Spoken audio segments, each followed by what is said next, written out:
Alors la majorité de cette vidéo sera tournée en voix off parce que mon micro, tu vois, je suis obligé de le tenir là. Il a un son dégueulasse et en plus il y a du vent. Donc petite présentation de ma Harley Davidson. Alors c'est un Sportster 883 de 91 qui a été modifié, qui a été passé en 1200 notamment. Et il y a eu pas mal de taf dessus. Moi je n'étais pas trop Harley à la base. D'ailleurs c'est la seule Harley que j'ai dans ma collection. À la base, je cherchais pas une Harley Davidson quand je l'ai acheté il y a quelques mois. Mais vu que je regarde toutes les annonces de moto, vu que je suis acheteur compulsif, je suis tombé dessus. Et vu qu'il n'y avait pas de prix, j'ai envoyé un message au proprio. Je lui ai dit, waouh, super belle ta bécane, bonne vente. Pour moi, une Harley, c'était inaccessible en termes de tarifs. Et il me dit, achète-la. Je lui dis, j'ai pas les moyens. Moi, j'ai les moyens d'acheter une Transalp. Et il me fait, écoute, j'ai des soucis, machin, je te la vends tant. J'ai réfléchi pendant 3 longues minutes, 3 heures en vrai. Mais je suis allé la chercher le lendemain. Voilà. Et ouais, vraiment, j'ai craqué dessus. Je te mettrai une photo de comment elle était quand je l'ai récupérée.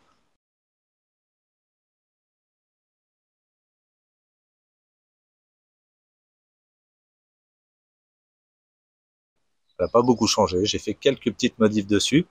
Mais le gros du boulot, c'est l'ancien proprio qui l'a fait. Je me dis quand quelqu'un veut une Harley Davidson, c'est ça qu'il voit. Il a ça dans la tête. Il voit Fonzie.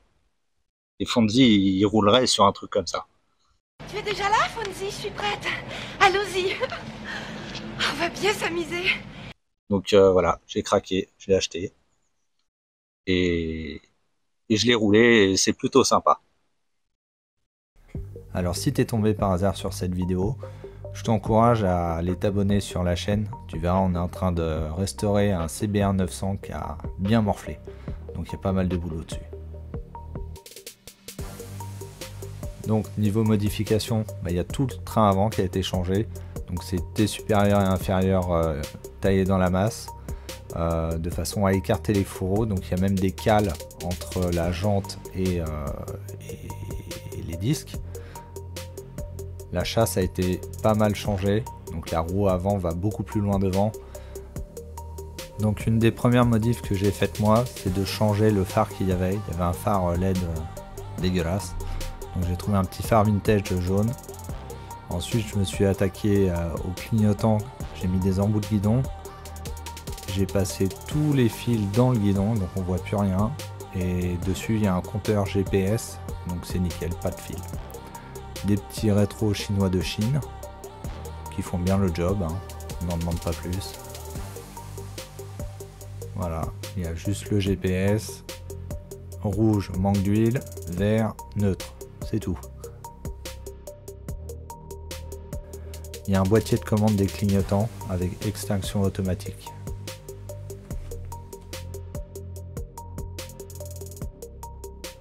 Allez, on se dirige à l'arrière de la machine où je vais te montrer le garde-boue et la selle que je viens de restaurer. Donc si tu as la patience, tu peux aller jusqu'au bout de la vidéo et je te montre toutes les étapes de la restauration de ce garde-boue et de l'installation de la selle avec les ressorts. Pour pas avoir trop mal au cul.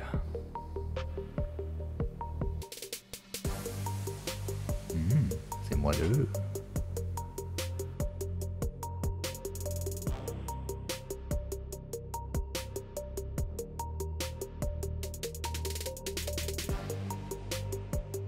Alors dessus, on a un levier de vitesse à la main. Quand je l'ai acheté, c'était le seul moyen de passer les vitesses. Moi depuis, je l'ai doublé avec une commande au pied. Mais là, pour passer les vitesses, tu as juste à tirer et à pousser ce truc là. Et ça passe les vitesses.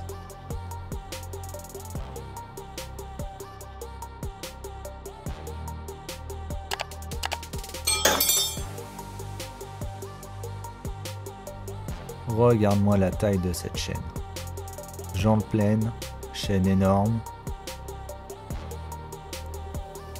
Cornet d'admission Screaming Eagle. Ligne d'échappement sur mesure en gros diamètre. Avec un silencieux aussi sur mesure. Non, pas sur mesure. J'en sais rien. Et n'hésite pas à me dire dans les commentaires ce que tu penses de ce format vidéo pour les présentations de moto. J'en ai encore un paquet à présenter, donc autant que ce soit bien. Et dis-moi aussi dans les commentaires si tu aurais voulu un essai routier filmé.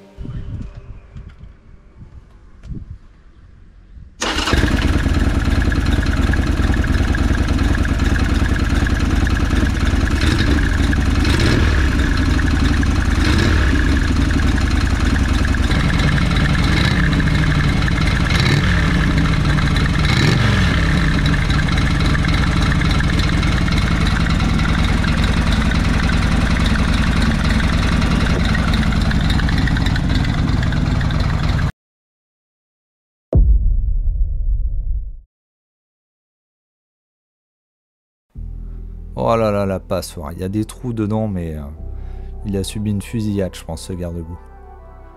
Donc je suis obligé de tout couper.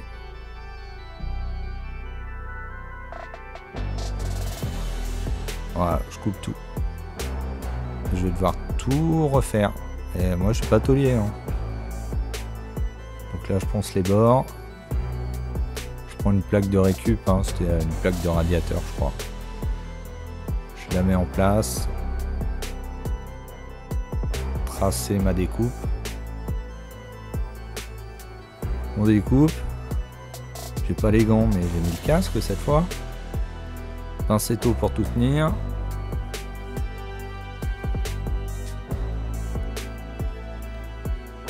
On pointe. On va essayer de pas trop faire chauffer, mais bon. Tu verras après que j'ai été obligé de donner du marteau.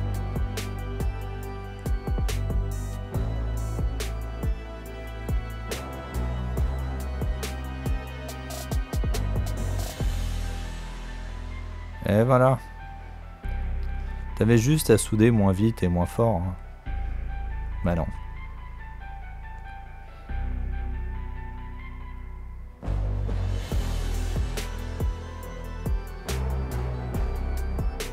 Et voilà. C'est moche, hein. Bah bon. Ils ont inventé le mastic, donc faut bien l'utiliser. Ah oui, petit coup de cabine de sablage d'abord. Ça fait plaisir.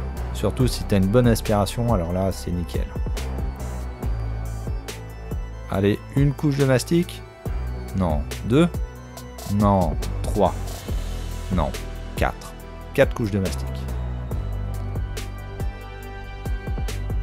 Alors là, je meule la bécane. Oui, je meule la bécane pour enlever la peinture, pour pouvoir venir y souder des plots qui vont recevoir l'assise de la selle.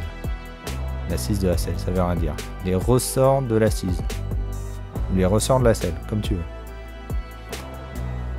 Donc là, je soude un côté après l'autre et j'arrose bien parce que j'ai laissé le réservoir d'huile qui est à 5 cm de mes soudures et il y a un bidon d'essence plein juste devant à 20 cm. Donc il y a de bonnes chances que ça explose ou que ça prenne feu.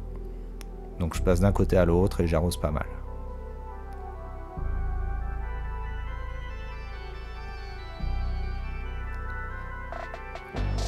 Oui, je suis obligé de percer du coup un truc que j'avais installé avant, qui tenait la selle avant.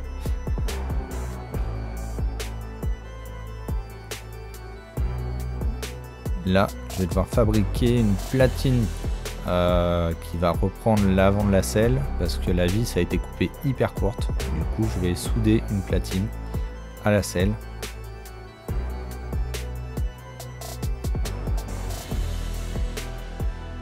Et la platine sera vissée à la moto.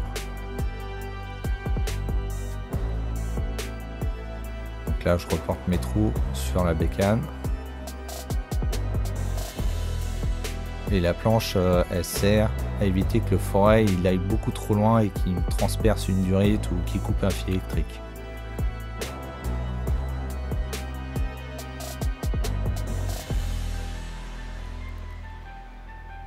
Petit ponçage dans les règles, petit soufflage.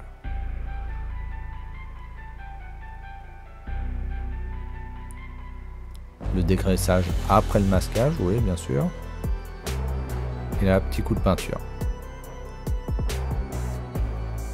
Bon, maintenant il n'y a plus qu'à poncer le garde-boue et espérer que ça se passe bien après à la peinture. Là je suis à l'eau, mais je suis pas au 1000, hein. Je suis au moins au 600. Ça c'est sec, on peut enlever les caches.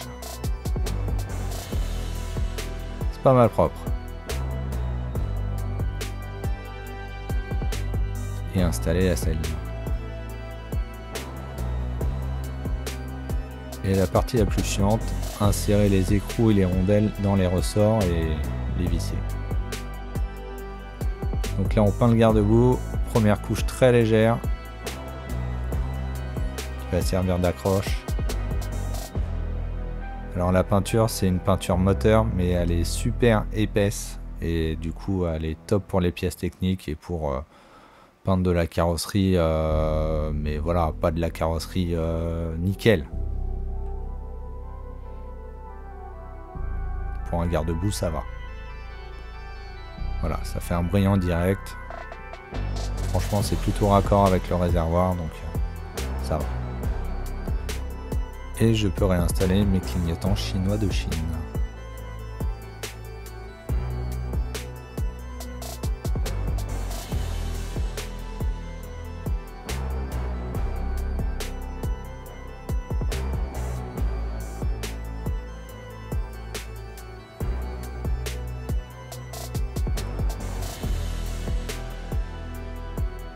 Frein filet, petit écrou, on serre et c'est fini.